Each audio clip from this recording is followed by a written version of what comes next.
We are live. Hi, everyone. Good afternoon. Thursday, the 8th of October. Who knows what day it is? We're a little mixed up most of the time anyway. Yeah. But we're pretty sure it is Thursday. If we're wrong, please let us know. Anyway, hey. Let's clarify in case somebody's watching this after the fact. It's Thursday at the time of this shooting. How's that? Okay. So it could be any day. It's Thursday somewhere. Guess what we're talking about today? Doshas. Yes, we're going to talk about the doshas and what are the doshas. So I just want to do a little brief kind of watered down version of the doshas to give you an idea of what they are and how important they are to Well, in case there's anybody new that's going to be tuning in, yes. Where can they find more information? DragonflyAyurveda.com. There it is, right there. Well, wrong way. That way. You saw it here first, or maybe second. Yes, you did. All right. So we're going to talk a little bit about the doshas, but we also have a membership that's getting ready to open up. So by this weekend, this is Thursday, October the 8th, as Mike so intelligently pointed out, that but our membership's getting ready to open up this weekend. So if you're interested in finding out more about how Ayurveda can enhance your life and living a life of balance, check out dragonflyayurveda.com out this weekend, and we have our membership open. And we also have mini courses. By the way, our mini courses such as Intro to Ayurveda, Yoga Therapy for Back Pain. We have a sleep course getting ready to launch hopefully this week. This is Thursday, so it needs to launch quickly. Yep. Those will all be included in the membership program. Now, our signature program, such as the 60-day Transform Your Life program, it is not included. However, just to let you know, if you do join the 60-day Transform Your Life program, the membership is included in the Dragonfly during the 60 days that you're cleansing. 2 months included. Absolutely. So you have all the amazing resources available. So we've got in that membership yoga classes, meditation, cooking, all sorts of recipes. Yep. And I have information such as what is Ayurveda, what is the doshas, all sorts of information for you. Yeah, and on top of that, after last week's show, which I won't repeat the name of it, we want our membership to be kind of a safe zone. We want it to be that bon secours, that safe harbor. So we want to make sure that we don't approach politics, certain things in our culture right now, just because we hear so much of it every time we turn TV on, or news, or anything else, or Facebook. We want it to be a safe place. Yes. It doesn't matter if you're blue or red. It's a safe place for you to come, to be encouraged, to be exhorted, to find some help, to find some Ayurvedic knowledge about the practice and all the things that pertain to it, about spirituality, about learning to maintain a sense of peace, regardless of what's going on in the culture, learning how to do away with some of the anxiety and the extra stuff that we tend to carry with us, just because of all the stuff that we're digesting and ingesting. Annette made the comment last week that food isn't just what we eat. It's what we see. It's what we hear. It's what we think about becomes our food. So what we want to do is we want to keep it positive. We want to keep it helpful. We want to keep this membership that is going live over the weekend free from certain things that bring anxiety and cause anxiety in people. A place of peace. And in Ayurveda, we say that's sattvic, a very sattvic, balanced, blissful place, a place to go to and return to who you are, because you know what, ultimately we all are meant to live in that space, in that place of peace and balance. I think is it a Spanish term, Corinthia? Yes, I believe so. It is basically safety and security. Safe place, yes. So if we're wrong on that, let us know. But hope it doesn't mean anything weird. But that's what we've been thinking about lately, is just making sure that we offer safe space and a safe harbor for people to sail into. So with that being said, let's talk about the doshas. Okay. So we're going to talk about just a little touchdown. And by the way, after this show, after we're done with this show this today, I will upload some beautiful little handouts or downloadable infographics on Vata, Pitta, and Kapha, and little helpful hints on the characteristics or the natures of Vata, Pitta, and Kapha, and a little subtle hints on how to bring those doshas in balance. So everybody falls into one of those three categories or a combination of those three categories? Yes, everyone is made up of all of these three doshas. And which one are you? I'm Vata Pitta. Okay, that means you're Vata first, Pitta second. Yes. And Kapha kind of doesn't have much play. Kapha's coming. Kapha, especially Kapha's up there, and with my, going into my wise woman years, as I like to refer it. Please, Lord. Kapha is really hanging on. It's really been increasing. So, but Vata is the driving force usually behind dosha derangement, what we call. But we'll talk about that. That has my interest. Dosha derangement. Yes. Derangement, and that's the key word. That's the operative word there that piques my interest. Yes, well, derangement is the Ayurvedic term for imbalance, and so when one dosha is deranged, it usually pushes the other doshas. Is that what you call it? And Vata is the leading. Yeah. Right now we're a little deranged, though, aren't they? A little bit. So Vata is the driving, usually, not always, but usually is the driving force behind derangement of all the other two doshas. But with that being said, it's also seasonal, affects us, times of day affects us, seasons of our life, our ages are all affected, from infant on up to toddler years. We're in our Kapha years.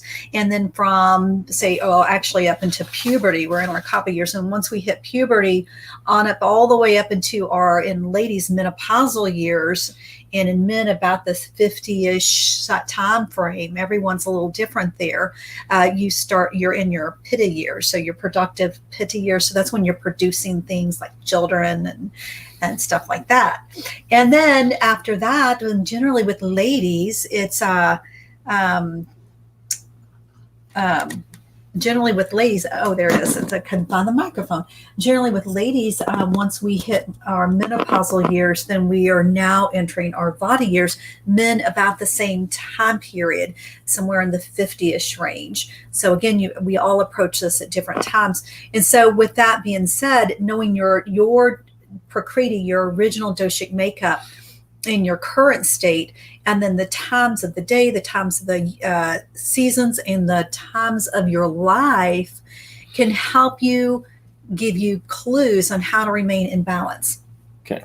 One of the things I can point out, sorry, as a nurse, and we saw this in our clinics when we did clinics for seniors, one of the things we heard so often is, I've always done that, so why would I change? It didn't affect me before, but now, so why should I change it now?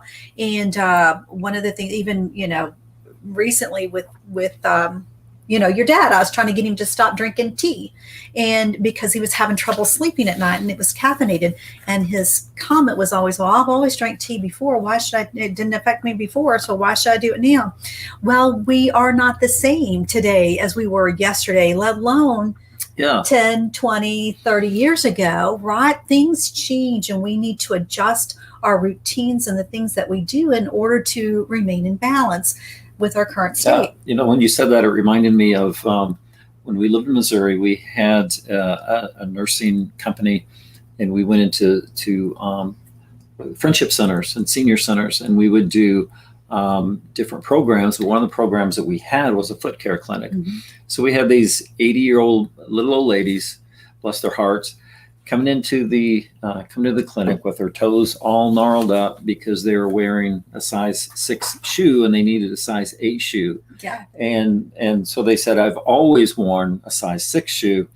And we would kind of jokingly ask them, well, what else has stayed the same in your life or in your body over the last 50 years that you think your feet haven't changed either? So it's kind of the same concept. We think we've done something all of our lives the same way, or we picture ourselves up here the same sometimes, when it doesn't hold true to what reality is.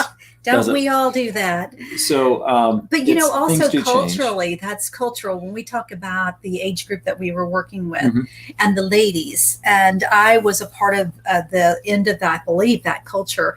I don't think we're still doing it now. I don't know. I live in Florida and we all live we live in flip-flops. Yeah. So I don't know if we still have that mindset actually, but it used to be that ladies needed tiny feet. And you know, even in China, they bound, is it China that did that? They bound their babies' feet so that they didn't grow, the girls, because the tiny feet were a symbol of feminism, right?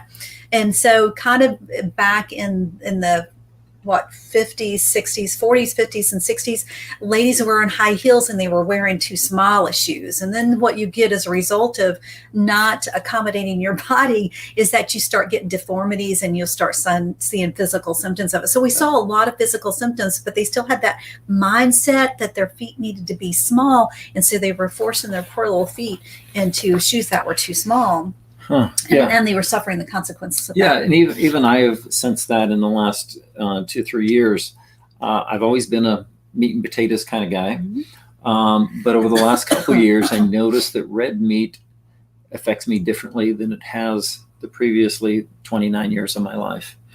So I don't eat as much red meat. I don't miss it. I do eat it when I want to, but I just go into it knowing that I don't digest red meat the way I used to. Do you know why? No, because but you're going to tell me, right? I am going to tell you. So you are, because I know you and I've already tested you, you are a Pitta Kapha person. Yes. But you are also entering your Vata years. So Pitta is declining with any man over the age of, well, in their 50s. I'm almost there. Yeah. And Pitta is declining. You're about to go, ooh. But so, just kidding. The downside of the roller just coaster. Kidding. No, but the key is that we can prevent the downside of the roller coaster if we implement things in our life. And so knowing that as a Pitta person, and we'll talk about that, we're going to go Vata, Pitta, and Kapha as quickly as possible for time's sake. But as a Pitta person, you used to have a really good digestion. Pittas have typically a good digestion, and so you could digest those red meats. Now that you've entered the Vata season of your life, your digestion is diminishing somewhat. And so that is why you need to adjust your diet according to the life season that you're in. Does that make sense? Makes sense. Yeah. Absolute sense. And so with the ladies, we tend to, if you're a high Pitta Vata person like I am, or Vata Pitta, and you enter your Vata years, it can be a very rough season in our life, in our perimenopausal years and in our menopausal years. During that transitioning time, if we don't adjust our life, and I'll be coming out with a course, it'll take some time because this will be a very extensive course, because it's really important that ladies adjust their whole lifestyle according to the transition. So you transition your lifestyle to create a smooth transition into, or what I like to call, our wise woman years. That's what they do in Ayurveda. They honor the old. Welcome. Come on. The Vata, the Vata season people, or the Vata in lifetime people. Yes. So. All right. So there's so many little things that we could branch off to when we start talking about doshas. Yes. So what is the topic for today's? Okay, the topic for today is, what is a dosha and how do you recognize an imbalance? And then how do we correct those imbalances to maintain vitality? Okay. So we're going to assume that we're healthy beings to begin with. And so when somebody sits in front of me for an Ayurvedic consult, usually there's a lot of imbalances going on, and we got to unravel that layer. So if I've got somebody that's on polypharmacy, meaning lots of medications, or been eating a long lifetime of wrong foods, we've probably got a lot of physical and emotional symptoms to deal with. So in this episode, we're going to talk about just healthy people and imbalances. And even if you're not healthy, you might recognize a little bit of why you might not be so healthy by recognizing a dosha. Okay. So, by the way, if you want to take a little doshic test to find out your basic doshic makeup, it's at ayurveda.com.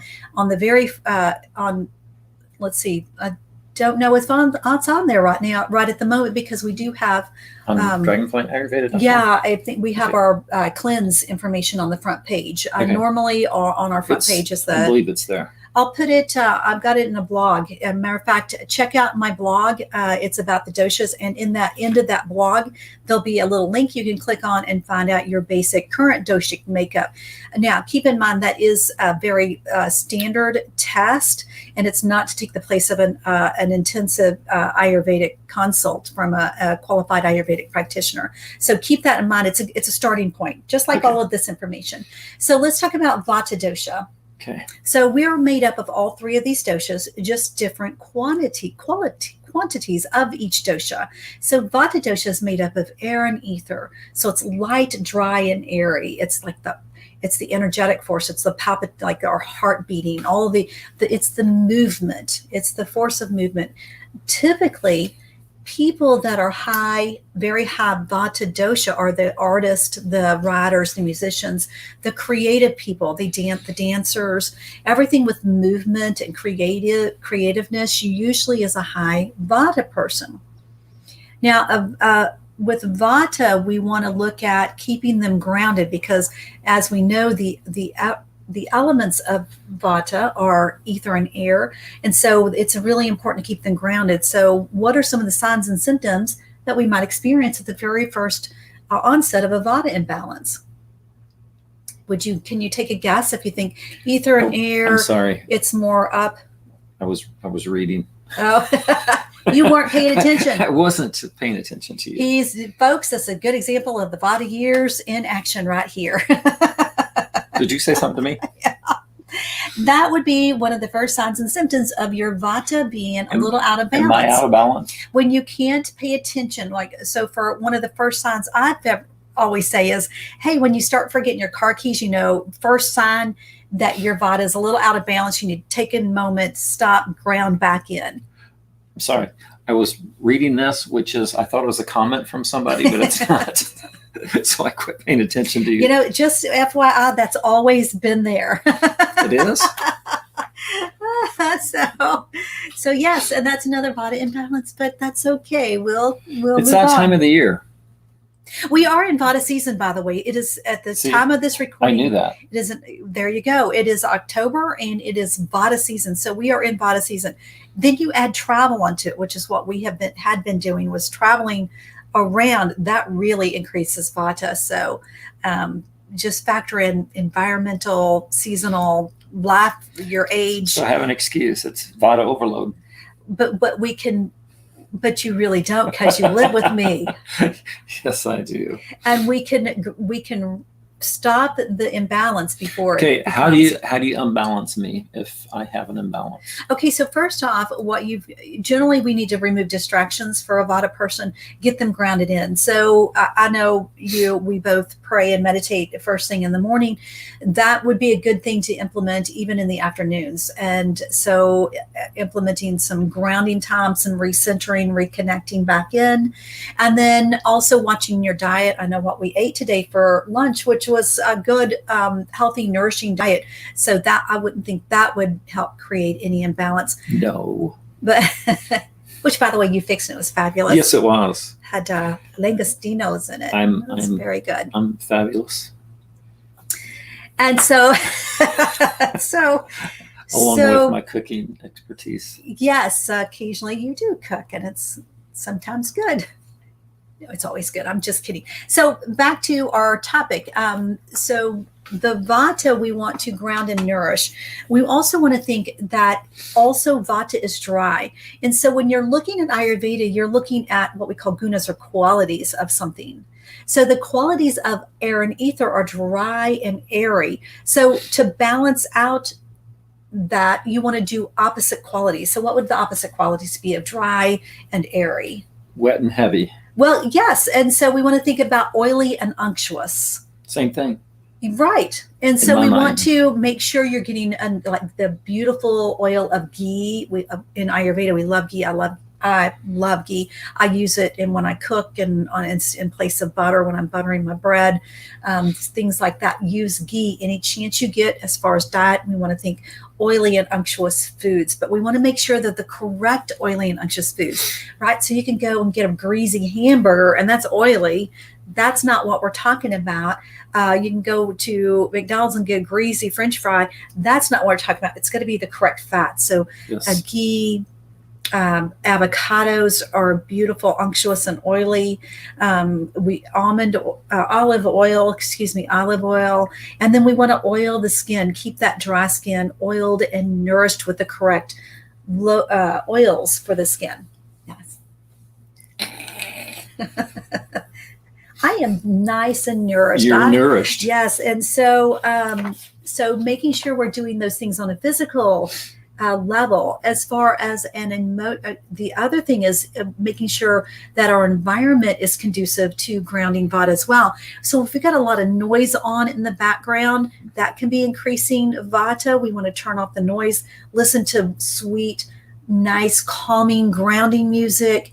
I always like, if I'm piddling around the house, I turn on like my Alexa, I've got to be quiet, or she'll turn on, and I ask her to play meditation music. It automatically corrects to a meditation channel that I like to listen to. Has lots of flutes and a little bit of drumming in it, and it's nice and pleasant for me to listen to, and I don't get out of balance when I'm like cleaning the house, like so.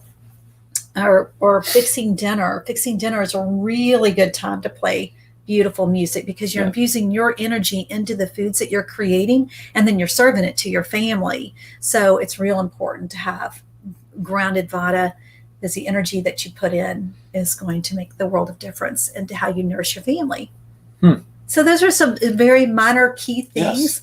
Yes. So as if you don't get vata in balance, do you know what can happen? What can happen?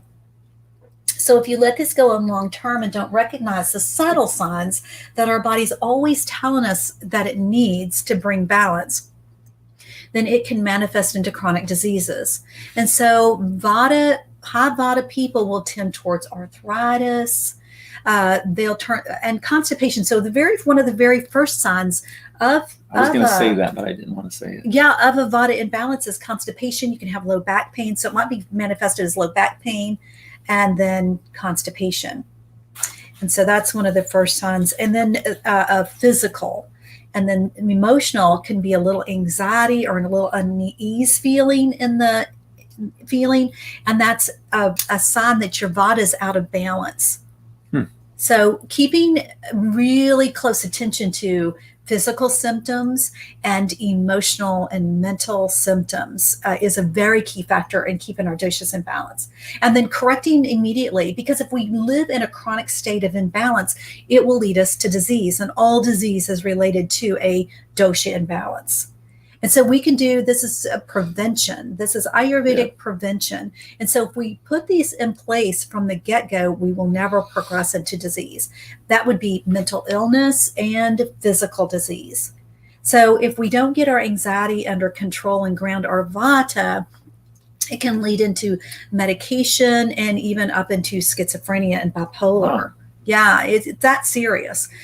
If we don't get our vata in balance and we're having the physical symptoms, or both, usually they're related, we can have arthritis that can migrate very intensely in the body, all sorts of things. Cancer is a high vata. Wow. And a pitta, because it's aggressive. It's a pitta disorder as well. I like what you said about prevention and doing things to prevent the imbalance. I do in my counseling, premarital counseling is my favorite counseling to do, because it is preventative. And I would rather do preventative maintenance and preventative counseling than problematic. I mean, that's part of counseling, but it's nice to do something preventative with people's lives, or help them to do something preventative. Absolutely. Preventative, I can't even tell you how it's the most important thing if we want to avoid illness and live in vitality, is recognizing, because our body is always telling us what it needs. It's our duty living in this body to recognizing when it's telling us those things. So one of the things that Vata people, guess what kind, if you're high Vata, guess what types of foods the high Vata people will tend to gravitate towards naturally? And these same foods, unfortunately, will bring them out of balance. Potato chips, dry, crunchy foods, cereals, things that are dry and crunchy. I, as you well know, am notorious for going towards the dry and crunchy. And then I love potato chips. If you know me, yes, I love potato chips. And I know that when I'm craving potato chips, I'm going to suffer the side effects of those potato chips if I choose to eat them. And so I will either A, choose to eat them, or B, try to find something else that will replace them. Also knowing that a craving for those things tells me that my Vata is out of balance. So I need to grab a piece of unctuous, juicy fruit or something like that. And 99.9% of the time, if I would not give in to my craving and I do an opposite quality, my craving leaves and I feel so much better. That's awesome. Yes. So that's something to keep in mind. So let's talk about Pitta. Pitta people are fire and water. And so Pitta, a high Pitta person. Now remember, we have all these elements in us, but usually there's one that's predominant, one that's secondary, and then another that's tertiary. Usually, not always. Remember, each one of us are unique beings, so we can have a tertiary. All three are equal doshic makeup. Also remember too that there is your original blueprint, your prakriti, your original makeup, and then your current state. And the farther away your current state is in your doshic makeup from your original makeup, the more symptoms and signs and symptoms that you're going to have. Well, diseases, depending on how long it's been out of balance. Okay. So that's called out of balance, when you're out of balance from your original makeup. So Pitta was, the elements are fire and what else? Fire and water. Okay. Fire and water. So there in Pittas, there's almost like two different Pittas. If you've got more water elements, you'll have these signs and symptoms. More fire elements, you're going to have these signs and symptoms. Interesting, isn't it? Yeah. So Pitta's kind of a little, I say a little bit more complex, but we've got two elements here that are fire and water. And so one of the first signs emotionally, physically, or emotionally and psychologically, you're going to see with the Pitta bounce. Can you tell me Anger. what that is? Yeah. Well, what do you, since I'm a high Pitta person, so I usually get, irritable. I get real irritable, and we get hangry too. If we get hungry, we get really hangry. I'm like, I gotta eat now. And then you're like, what's a big deal? And yeah. So you make, never noticed that. So living with a Pitta Kapha person with a high Kapha part, he can go forever without eating, believe it or not.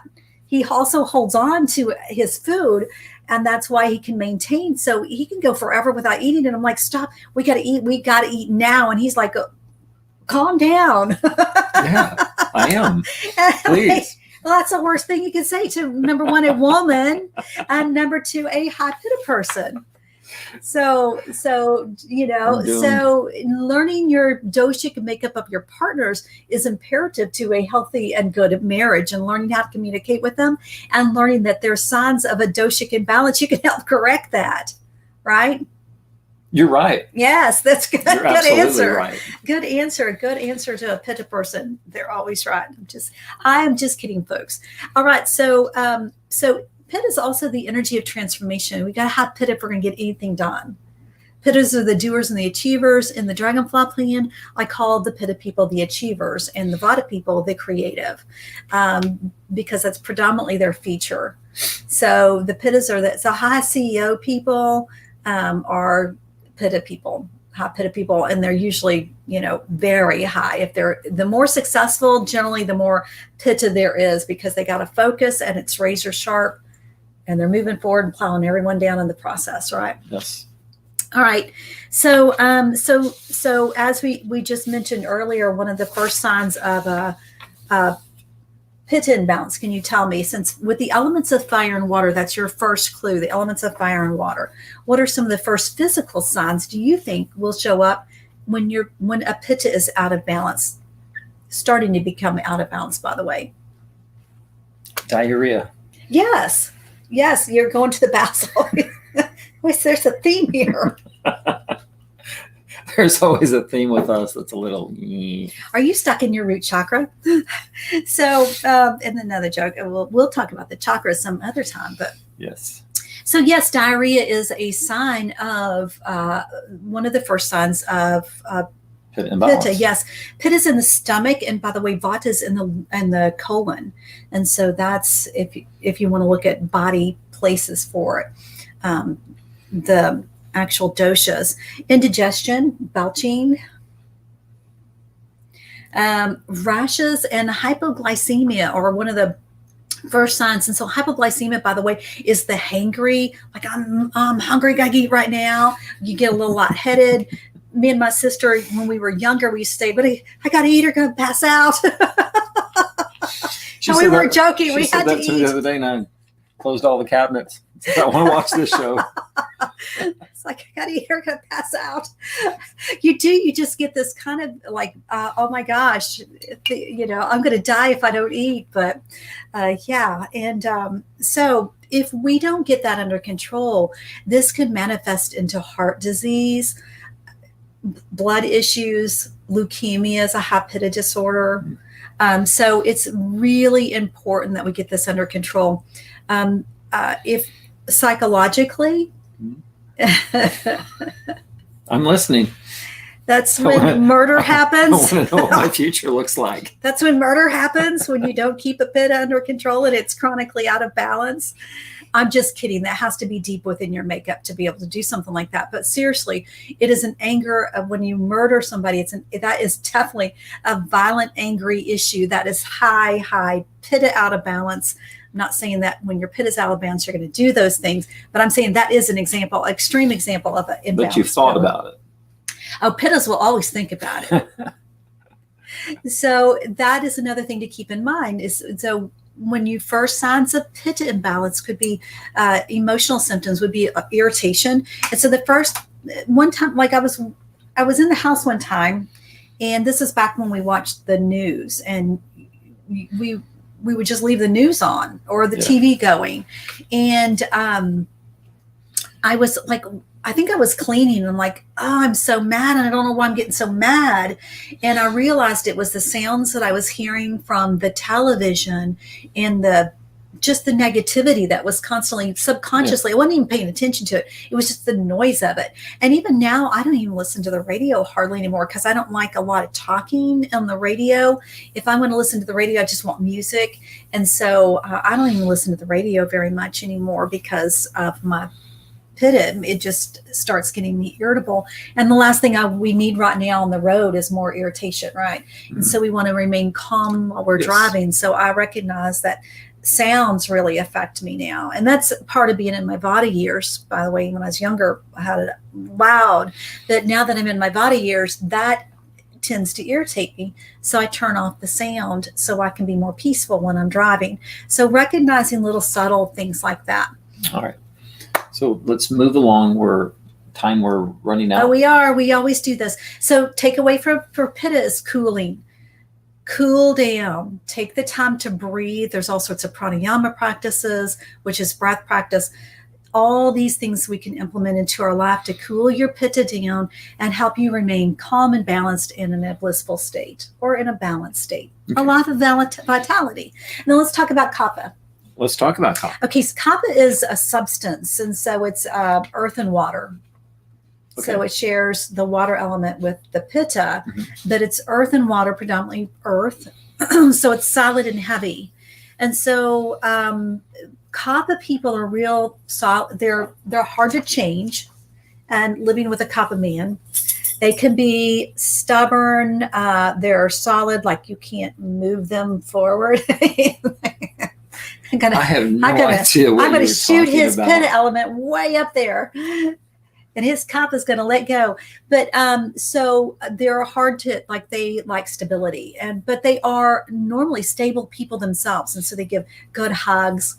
They're good lovers. They're very thoughtful of others. Well, And if you want a sense of stability, a high Kappa person is usually the person you go to. So for you being in the counseling field is perfect for you because you're a very stable, calm person. And so with your Pitta being your other doshic makeup, it gives you the drive to get some things done. But it's real important. It's real important. I'm just joking, folks, but she's not joking. so it's real important that you keep your kappa imbalanced, or you're not going to be able to allow that pitta to come in and get things done. So with you, it's keeping your kappa lowered, and so that your pitta can move you forward. And if you can manage to do that, the world is at your feet. Yeah. And because you're stable, you're grounded, you're focused. And then the pitta element keeps you focused, and then it keeps you driving forward. When kappa is out of balance, that's when it's going to be hard to make decisions. You start holding on to things. First sign of a kappa imbalance is you want to hold on to stuff. And so one of the biggest things that we start butting heads on when we start cleaning our house, and I'm throwing stuff out, and Mike's like, you don't have a sentimental bone in your body. And I'm like, get rid of it. You haven't seen it in years. Get rid of it. And you won't. You have such a hard time. And then so I'll get rid of it. It's kind of like. That's one glamour shot picture that It's kind of like that. And it keeps reappearing in other places. So it's going to reappear somewhere. Keep it up. So he hides it and hoards it. So, but that is a side. That's your natural makeup. So we want to honor the natural makeup of somebody's dosha. Please do. We do want to honor that. That's who God made you to be, right? That's right. But we also got to know that when we're out of balance and when it's time to give things up, right? I don't think I've ever been out of balance. Think about it. Yeah. For a long time. Years. And so how do we bring kappa into balance? One of the things is a material cleanse, not only a physical cleanse. Remember, kappa is also, did I talk about the first signs and symptoms? Is hoarding things. You want to hang on to things. A feeling of loneliness is one of the emotional signs of a kappa imbalance. You'll feel lonely. Sadness, you'll start physical, you'll start to oversleep, you'll start to overeat. Those are some of the signs of a kappa imbalance. And if you recognize it right off the bat, then you can correct that and bring yourself back into balance. And so we do that by physical cleansing. It's real important that high kappa people do physical cleanses on a regular basis and a material cleanse. It's real important to get all the old stuff out, because kappa people tend to hang on to the past and is unable to move forward. And when you let go of the past, when a kappa person lets go of the past, they're done and they move forward and they're good. But it's getting them to let go is the thing. That is so awesome. You have no idea what I just said, do you? Yes, I do. I was listening that time. So by the way, I'm going to reiterate at the when we get done with this broadcast, I will post beautiful little infographics for you that I've made up and give you a little idea of a vata, a pitta, and a kappa. Remember, we're made up of all three doshas. This is a very watered down. Nobody's cookie cutter here. No one is cookie cutter, and nobody falls into one exact category typically. Does that make sense? That makes very much sense. So this is going to be available on our website. What we talked about. Yes, I'm writing a blog. It's available on the blog right after the broadcast. So feel free to get on dragonflyayurveda.com. Go to the top of the tabs. If you're on a laptop, it'll be at the top of the tabs and under blog. If you're on a iPad or a phone, then it's a little hamburger, the three little lines at the upper hot. Click on the three little lines, or they call it the hamburger. It folds down, and there's your tabs. Click on the blog, and the downloads will be there, and also a little bit more in-depth information will be in the blog. Awesome. And I'll also post the downloads on our Facebook page and our Instagram as well. Okay. Well, we're going to wrap things up for today. We've gone over a little bit of what our goal is, but we're glad that you either joined us live or you will be joining us watching the taped version on whatever social media platform you like best. But before we close this out again, we just want to say a blessing over all your lives. Thank you for being a part of our life. So we just speak a blessing of love, joy, peace, physical well-being and health, abundance of all things, and the spiritual awareness to know your significance, your value, and your purpose in life. Thank you. Namaste.